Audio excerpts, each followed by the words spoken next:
할렐루야. 여기 오신 우리 성도님들 사랑하고 축복합니다. 옆에 계신 분들에게 환영합니다 하고 인사 한번 나누시겠습니다.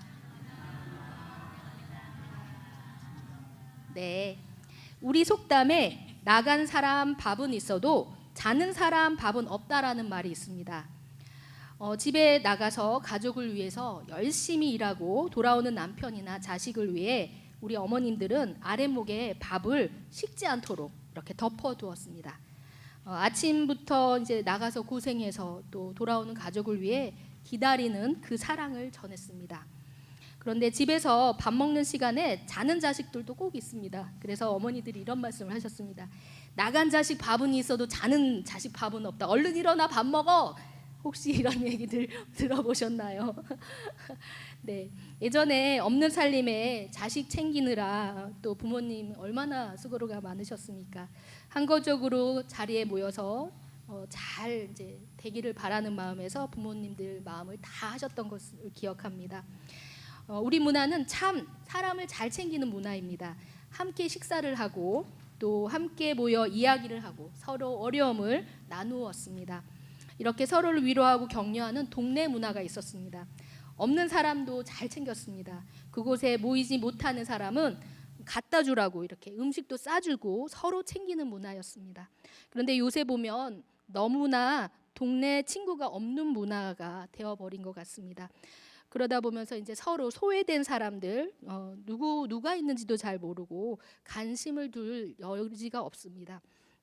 게다가 관계 문제는 또 심각하다 보니까 왕따라는 말은 너무나 익숙한 말이 되어버렸습니다. 왕따는 한 사람을 다 같이 따돌린다는 말입니다. 힘센 사람이 누군가를 딱 정해놓고 찍어내리면 옆에 있는 사람도 같이 따라서 한다는 것이죠. 그 소외받는 사람을 챙기기보다 함께 제외시키는 것입니다. 이런 일이 학교 문화에도 너무나 비일비재하고 이제 우리 사회 곳곳에서 이런 일이 일어나고 있습니다. 그런데 이런 아픈 문화가 우리 믿음의 공동체에도 있을 수 있다고 생각하니 너무 마음이 아픕니다. 이런 상황을 오늘 본문 말씀에서는 어떻게 우리에게 이야기해주고 있는지 함께 살펴보려고 합니다. 그리고 우리의 삶에서 잃어버린 영혼을 찾으시는 주님의 마음을 알아가며 은혜 누리시고 또 그 은혜를 받아 하나님의 마음을 누리는 삶을 살아가시길 주님의 이름으로 축복합니다. 먼저 누가복음은 이방인을 대상으로 쓰여졌습니다. 그래서 누가는 예수님의 인성을 강조하면서 예수님의 인간적인 모습을 잘 보여주고 있습니다. 또 인간의 연약함을 또 잘 알고 계신 예수님을 증언하고 있기도 합니다. 오늘 누가복음 15장은 세 가지 비유를 말씀하고 있습니다. 모두 잃어버린 것에 대한 내용입니다. 잃어버린 양, 또 잃어버린 동전, 또 잃어버린 아들에 대한 비유입니다. 그 중에 오늘 본문은 잃어버린 양의 비유입니다. 비유는 직접적으로 하나님의 나라에 대해 이야기는 하지 않지만 하나님의 나라에 관한 핵심 메시지를 포함하고 있습니다. 그 핵심 메시지는 하나님 나라에 잃어버린 것을 찾는 것은 얼마나 하나님이 기뻐하시는지를 말씀하고 계시는 것입니다. 그런데 오늘 우리는 잃어버린 것이 어떤 것이냐에 따라 끝까지 찾기도 하고 그냥 내버려 두기도 합니다. 저도 지난번에 지하철에서 우산을 한번 두고 내렸습니다. 저에게는 그 우산이 너무나 의미가 있었는데도 잊어버려서 너무너무 속상했는데도 불구하고 그걸 찾으러 가지 않더라고요. 지하철 공사에 가서 연락을 하거나 저 잊어버렸어요 하지 않고 그냥 지나가게 되더라고요. 그래서 만약에 저한테 더 중요한 걸 만약에 제가 잃어버렸다면 제가 가만히 있을 리가 없었으리라는 생각이 듭니다.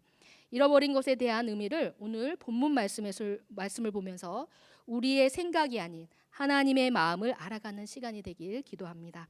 먼저 본문 말씀 중에 놓치지 말고 가장 먼저 우리가 보아야 할 구절이 있습니다. 누가복음 15장 1절 2절 말씀입니다. 다시 한번 읽겠습니다. 15장 1절에서 2절 말씀 같이 읽겠습니다. 모든 세리와 죄인들이 말씀을 들으러 가까이 나오니 바리새인과 서기관들이 수군거려 이르되 이 사람이 죄인을 영접하고 음식을 같이 먹는다 하더라. 아멘. 이 말씀에서는 두 종류의 사람이 나옵니다. 한 무리는 두 무리인데요. 한 무리는 세리와 또 죄인이라고 하는 무리입니다. 또 다른 한 무리는 바리새인과 서기관들입니다. 이 말씀 속의 시대에서는 세리와 죄인이라고 하면 함께 할 수 있는 사람이 아니었습니다. 세리는 로마 정부 밑에서 일하던 사람이었습니다. 그러니까 로마가 시키는 대로 세금을 다 걷어가니 어땠겠습니까? 자기 민족을 힘들게 하면서 그 로마 그 정부를 따라서 하는 세리를 사람 취급을 안 한 겁니다. 그리고 죄인은 죄인으로 여기고 옆에 가지도 않고 더군다나 한밥상에는 앉지도 않았습니다. 또 죄인은 누구입니까? 유대인들은 모세 때부터 율법을 지키고 순종하면서 사는 사람들이었습니다. 그들에게 죄인이라고 표현하는 사람들은 불순종자들입니다. 하나님의 말씀을 지키지 않아 가난해졌고 병든 것입니다. 모두 죄 때문에 생긴 일이라고 생각하는 겁니다. 그러니 그런 죄인들과 함께할 이유가 없는 것이지요. 또 오늘 2절에 나오는 또 한 무리가 있습니다. 다른 무리죠. 바리새인과 서기관들입니다. 바리새인과 서기관들이라고 하면 유대인들의 종교 지도자였습니다. 예수님이 오시기 전까지 그들은 성경의 교리를 해석하고 또 규칙을 잘 지키도록 그런 역할을 감당하는 사람들이었습니다. 모세로부터 내려오는 구약과 율법 그것을 문자적으로 잘 해석해야 했습니다. 또 성전에서 드리는 제사 또 일상생활에서 정결하게 사는 것을 중요하게 여기게 하는 역할을 감당하던 사람들입니다. 그런데 예수님이 오신 뒤에 모든 것이 변해가고 있는 것입니다. 본문 1절에 모든 세리와 죄인들이 말씀을 들으러 가까이 나아오니라고 말씀이 쓰여져 있습니다. 율법으로는 옆에 가지도 말아야 할 사람이 예수님 앞으로 모여드는 겁니다. 가까이 나오고 있는 거예요. 예수님 앞에. 기적과 이적을 보면은 예수님이 선지자인 것 같은데 세리와 죄인들이 몰려드니 더욱 예수님을 인정할 수 없는 것이죠. 그런데 본문 말씀 앞에 놀라운 구절이 있습니다. 15장 시작하기 전 14장의 마지막 절입니다. 14장 35절인데요. 거기에 이런 말씀이 써 있습니다. 귀가 있는 자는 들을지어다 하시니라. 제자가 되는 길을 말씀하고 있는데요. 들을 자는 들을지어라고 말씀하신 다음에 그 말씀 앞에 반응하는 예수님 앞으로 나오는 사람들은 모두 세리와 죄인들이었다는 겁니다. 가난한 사람들, 아픈 사람들, 못 듣는 사람들, 그리고 세리와 죄인들인 것입니다. 세상 사람들이 저런 사람들과는 함께할 수 없어 말해도 누가 하나 괜찮아 하고 해주는 사람이 없는 그런 죄인들입니다. 그런 자들이 예수님 앞에 가까이 나온다는 것입니다. 여러분과 저라면 어떻게 생각하시겠습니까? 예수님 옆에 있는 사람들이 우리가 봐도 용서받기 어렵다고 생각하는 사람들이 있다면 우리는 어떻게 반응할까요? 예수님은 제자에 대해 이렇게 말씀하고 계십니다. 누가복음 14장 26절인데요. 누가복음 14장 26절 함께 읽겠습니다. 물은 내게 오는 자가 자기 부모와 처자와 형제 자매에 더욱이 자기 목숨까지 미워하지 아니하면 능히 내 제자가 되지 못하고. 아멘. 예수님은 제자에 대해 이렇게 말씀하십니다. 참 어렵습니다. 예수님보다 나의 부모, 처자, 또 형제 자매를 덜 사랑할 수 있을까요? 세상 구조에 속하여 살아가는 우리가 가장 사랑받는 곳이 가족입니다. 가족이 먼저 가족 안에서 우리가 먼저 사랑을 받고 그 사랑 연습을 해야 세상에 나가서도 사랑할 수 있는 것입니다. 그런데 세리와 죄인이 가족으로부터 어떤 경험을 해봤을까요? 세상에서 그 외면당하고 그 고통을 가족이 끌어안고 함께 슬퍼했을 것입니다. 또 자신의 가족이 세리와 죄인이라면 먼저 그 고통을 짊어지고 사투를 벌였을 수도 있습니다. 그러나 오늘 우리가 세리와 죄인들의 그 깊은 마음을 이해할 수 있을까요? 아무리 가족이 사랑으로 안아줘도 세리와 죄인의 그 깊은 마음, 그 한가운데 절망과 고통을 이해할 수 있을까요? 가족도 친구도 마음 깊은 곳에 고통과 절망을 함께 이해할 수 없습니다. 그러나 예수님은 말씀하십니다. 들을 귀가 있는 자는 들을지어다. 이 말씀을 들은 많은 사람 중에 모든 세리와 죄인들은 예수님 말씀을 들으러 가까이 나옵니다. 자신을 향해 날아오는 소리, 너는 우리와 함께 할 수 없는 사람이야. 너 때문에 우리도 더 피해봐. 너라는 자체가 너무 싫어. 이런 소리를 우리는 피할 수 있을까요? 사단은 더욱 공격해옵니다. 세상 사람들의 소리뿐만 아니라 정신적으로 날마다 메아리쳐 옵니다. 넌 세상에서 버림받은 자야. 널 사랑하는 사람은 아무도 없어. 넌 혼자야. 이렇게 밤마다 환청과 불안으로 고통에 빠져 있지는 않으십니까? 그러나 이 고통 속에서 세상으로부터 질타받던 세리와 죄인들은 예수님 앞에 가까이 나오고 있습니다. 이런 질타받은 영혼들에게 예수님은 어떻게 하십니까? 예수님은 그들을 영접하고 식사를 함께 하십니다. 그들과 함께 하십니다. 뭐 다른 거 더해 주신 거 없습니다. 영접하고 식사하셨습니다. 그러나 바리새인들은 난리가 났습니다. 유대인들의 식사는 죄인들과 함께 하지 않습니다. 게다가 이방인들과도 함께 식사를 하지 않아요. 그러나 예수님은 유대인이 모두 회피하는 세리와 죄인들과 함께 밥을 먹고 있는 것입니다. 예수님은 세리와 죄인을 나의 밥상 앞으로 가까이 맞아 주셨습니다. 그리고 세리와 죄인의 그 한 무리와 또 바리새인과 서기관의 한 무리가 듣고 있는 상황에서 비유로 말씀하고 계십니다. 누가복음 15장 3절에서 6절 말씀 우리 다시 한번 교독하겠습니다. 제가 먼저 읽겠습니다. 예수께서 그들에게 비유로 이르시되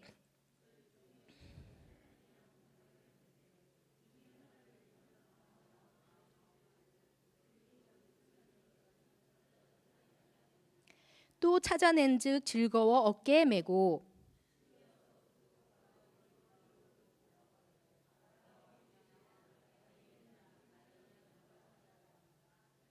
아멘. 유대 민족은 양을 키우는 민족입니다. 우리 민족은 소를 키웠지요. 그래서 소 키우는 마음을 너무나 잘 알고 있습니다. 그렇듯이 잃어버린 양에 대해 비유를 하시는 예수님은 유대인을 너무나 잘 이해하고 있었습니다. 예수님의 말씀을 전하실 때 듣는 사람에게 맞게 말씀을 해주십니다. 이 비유의 말씀은 몰려와 있는 세리와 죄인들 그리고 이 모습을 보고 수군거리고 있는 바리새인과 서기관을 향해 말씀하고 계십니다. 그리고 예수님은 잃은 양을 찾은 목자를 비유하며 말씀을 이어가고 계십니다. 양 100마리를 키우는 목자가 있습니다. 그런데 그중 한 마리 양을 잃어버린 것입니다. 오늘 목자는 자신이 보살펴야 하는 양 100마리 중에 한 마리밖에 잃어버리지 않았으니 그냥 내버려 두고 그냥 해도 되는 목자입니다. 그러나 목자는 그렇게 하지 않습니다. 성경에서 양과 목자의 이야기를 이곳저곳에서 해줍니다. 삼촌 라반으로부터 야곱은 양을 키우면서 도망갈 준비를 합니다. 상처난 양을 잘 돌봅니다. 그리고 양을 잘 돕아서 엄청나게 정성을 다해서 키워서 자기의 삶을 향해 나가게 됩니다. 그리고 다윗도 양을 키웁니다. 다윗은 양을 키우는 목자였습니다. 다윗은 아버지로부터 관심을 받지 못했습니다. 다만 형들이 블레셋과 싸우는 그 전쟁터에 있을 때 도시락을 배달하는 정도로 그런 일을 시키는 정도였습니다. 그리고 사무엘이 왕의 기름을 부으러 다윗의 집을 찾아왔을 때도 아무도 목자인 다윗을 아들로 부른 사람은 없었습니다. 다만 다윗은 혼자 들판에 나가 양을 돌보는 목자의 역할을 감당합니다. 열심히 양을 돌봅니다. 사자와 곰이 양을 잡아먹으려고 오면은 다윗은 물맷돌로 사자와 양을 모두 없애버립니다. 어떻게 해서든 양을 지킵니다. 다윗은 양을 지키기 위해 목자의 마음을 제대로 알고 있었습니다. 자신이 양들에게 해야 할 모든 것을 책임집니다. 다윗은 그런 목자였습니다. 목자는 아무리 많은 양들이 있어도 잃어버린 한 마리 양을 찾습니다. 여러분과 저라면 바람과 폭풍우가 치고 있는데 헤매어 가면서 그 한 마리 양을 찾아 나서시겠습니까? 어느 날 어느 정도 찾다가 에휴, 새로 사지 뭐 하고 돌아오지는 않으시겠습니까?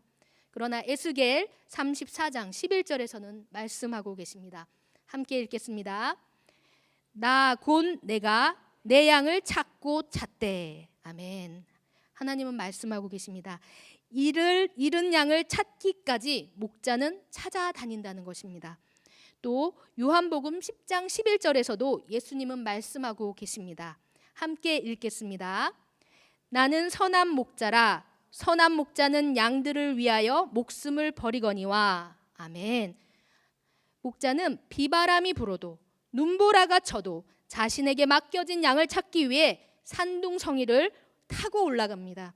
차가운 물가를 가로질러 갑니다. 잃은 양을 찾을 때까지 찾아다닙니다. 그리고 가시덤불에 걸려있는 양을 구하기 위해 달려듭니다. 가시덤불을 해치고 양을 구해냅니다. 사나운 짐승들이 오면 몸을 던져 양을 구해냅니다. 목자는 자신에게 맡겨진 양을 귀히 여기고 끝까지 찾아가 그 생명을 지키고 구합니다. 그리고 목자는 찾은 양을 보고 가만히 있지 않습니다. 어떻게 합니까? 즐거워 어깨에 메고 집에 와서 그 벗과 이웃을 불러 모은다고 말씀하고 계십니다. 목에다가 목줄을 메고 끌고 와도 되는데 그렇게 하지 않습니다. 목자는 즐거워 어깨에 메고 옵니다. 아버지가 자식을 사랑할 때 어떻게 합니까? 아이를 목에 태워서 목마를 태워줍니다. 그리고 빙글빙글 돌지요. 그러면 어린아이가 어떻게 합니까? 너무 좋아서 깔깔깔 웃으면서 너무너무 행복해합니다. 양을 잃고 있는 그 목자는 그 생명을 너무 귀히 여기고 너무너무 이쁜 겁니다. 그래서 그냥 데려오지 않고 목에 메고 돌아온다는 것이죠. 벌판에서 짐승이 몰려오고 있는지 또 가시덤불에 발이 끼어가지고 움직일 수 없는지 모르지만 찾은 양을 그냥 걷게 하지 않고 어깨에 메고 온다는 것입니다. 그렇게 즐거워하면서 집으로 돌아옵니다. 그러나 목자는 잃은 양을 찾는 것만으로 멈추지 않았습니다. 어떻게 합니까? 양 한 마리에도 불구한데도 목자는 친구와 이웃을 모두 불러 모읍니다. 잃은 것을 찾은 기쁨을 친구와 이웃과 함께 하고 있습니다. 공동체와 혼자 하는 것입니다. 혼자 하는 것이 아니라는 것입니다. 목자는 공동체와 함께 나누고 있습니다. 예수님은 말씀하십니다. 나와 함께 기뻐해 주십시오. 잃었던 내 양을 찾았습니다. 우리 모두 기쁜 일을 있으면 한턱을 냅니다. 어떻게 합니까? 승진할 때 어떻게 합니까? 또 자식이 대학에 가면 어떻게 합니까? 우리 집을 사면 어떻게 합니까? 한턱 냅니다. 그런데 사랑하는 성도 여러분, 오늘 예수님이 함께 즐거워하여 또 기뻐하여 이웃과 친구들을 불러 모아 함께 즐거워하자고 한 일은 무엇입니까? 바로 잃은 양을 그 한 마리를 찾은 목자의 비유의 말씀에서 나오고 있습니다. 다른 것이 아닌 한 마리 양입니다. 한 영혼이라는 말입니다. 여러분과 저에게 목자가 찾으시는 잃은 양 한 마리라고 생각하면, 그 영혼이라고 생각하면 누가 떠오르시나요? 가장 친했던 내 친구, 아니면 우리 가정에서도 그런 사람이 떠오를 수 있습니다. 아니면 우리 직장, 또 우리가 함께하고 있는 이웃에 누가 떠오르십니까? 어쩌면 우리 교회에서 또 이런 영혼이 있을 수 있습니다. 함께 있던 사람인데 눈에 보이지 않는 한 영혼, 그 사람은 누구신가요? 그 사람에게는 무슨 사연이 있었을까요? 잃어버린 그 영혼들을 함께하기에 그 어떤 어려움이 있기에 우리가 지금 모르고 있는 것일까요? 무슨 어려움이 있었을까요? 그러면 우리는 그 한 영혼을 위해 우리가 어떤 것들을 마주하고 있으신가요? 세상 속에서 아우성치며 따돌림을 당하고 힘들어하는 영혼들을 우리는 어떻게 대하고 있으신지요? 고립되어 혼자 지내고 어디 한 군데도 하소연할 수 없는 그 영혼들이 보이시지는 않으시는지요? 오늘 예수님은 말씀하고 계십니다. 누가복음 15장 7절 말씀입니다. 함께 읽겠습니다. 내가 너에게 이르노니 이와 같이 죄인 한 사람이 회개하면 하늘에서는 회개할 것 없는 의인 99으로 말미암아 기뻐하는 것보다 더하리라. 아멘. 예수님은 하늘에서는 회개할 필요가 없는 99보다 회개하는 죄인 한 사람을 두고 더 기뻐할 것이라고 말씀해주고 계십니다. 사랑하는 성도 여러분, 우리는 어디에 속해서 살고 있나요? 우리는 아직 이 땅에 속해서 살고 있습니다. 그러나 우리는 이 땅에만이 아닌 영원한 하나님의 나라를 믿음으로 바라보며 살아가고 있습니다. 그러면서 아직도 우리는 회개가 필요 없는 99마리의 의인에 속해 살아가고 있지는 않으시는지요? 저도 마찬가지입니다. 90마리의 양인 양, 그 의인인 양, 다른 사람을 바라보고 손가락 한 적은 또 얼마나 많았는지 돌아보게 됩니다. 누구보다 예수님은 우리를 너무나 잘 알고 계십니다. 들을 귀가 있는 자들은 들을지어다 말씀하실 때 우리가 세리와 죄인처럼 예수님의 제자가 되어서 그 앞에 있는 그 죄인과 그 세리들에게 손가락질을 돌리고 있지는 않았는지, 예수님 앞에 그 모여있는 손가락질 당하고 있는 그 세리와 죄인들의 마음은 이해하고 있었는지 돌아보게 됩니다. 그러나 주님은 오늘 이 말씀을 통해 우리를 다시 부르고 계십니다. 우리 곁에서 혼자 힘들어하고 있는 한 영혼을 바라보라고 말씀하고 계십니다. 그리고 그들을 주님 앞으로 가까이 나오도록 하라고 말씀하고 계십니다. 올해 들어 벌써 2월이 다 지나가고 있습니다. 우리는 이제 다가오는 이 봄을 맞아서 하나님을 기쁘시게 하는 것이 무엇인지 돌아보는 시간이 되시길 바랍니다. 하나님이 기뻐하시는 것은 천국에서 기뻐하실 것이 무엇인지를 기억하라는 것입니다. 지금 한 영혼이 회개하고 돌아오는 것을 더 기뻐하신다는 그 하나님의 그 긍휼한 마음을 기억하시라는 것입니다. 여러분과 제가 하나님의 자녀로 그 영혼들이 목자이신 우리 예수님을 인격적으로 만나게 되기를 간절히 기도하는 은혜를 누리시기를 소망합니다. 그리고 우리 공동체가 친구와 이웃과 함께 모여 그 찾는 영혼을 기도하며 하나님께 기쁘게 올려드리는 그 은혜를 누릴 수 있도록 간절히 소망합니다. 하나님은 한 영혼을 주님께 돌아오기를 기다리고 계십니다. 우리 공동체를 그 통로로 사용하여 주시고 우리를 그 믿음의 그 발자국을 따라서 하나님을 기억하는 그 하나님의 은혜를 누리는 한 사람 한 사람이 될 수 있도록 주님께 올려드립니다. 그래서 성령님 도와주세요. 성령님 가르쳐 주세요.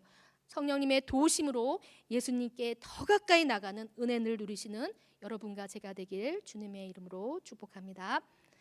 이제